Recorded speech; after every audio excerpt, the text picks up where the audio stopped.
રાપર આમ આદમી પાર્ટી દ્વારા રાપર શહેરમાં રહે ચોમાસાનું દૂષિત પાણી દૂર કરવા મામલતદાર સાહેબ તથા નગરપાલિકા વહીવટીદાર સાહેબ બંને આવેદન આપવામાં આવેલ।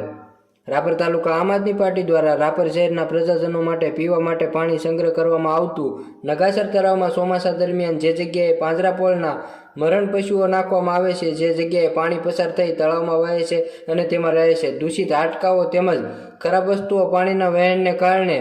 શહેરની પ્રજાને કોઈ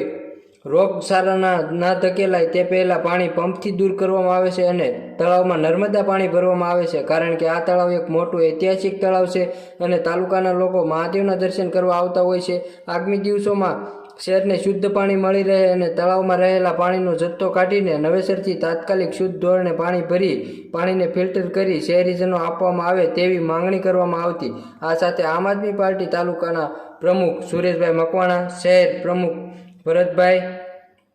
મહામંત્રી રામજીભાઈ રાજપૂત, એસી સેલના સંજયભાઈ પરમાર, જગદીશભાઈ ઉપપ્રમુખ હરેશભાઈ ઠાકોર તેમજ રિપોર્ટર હરખાભાઈ સોલંકી, ડેઇલી સંદેશ, ટીવી ન્યૂઝ।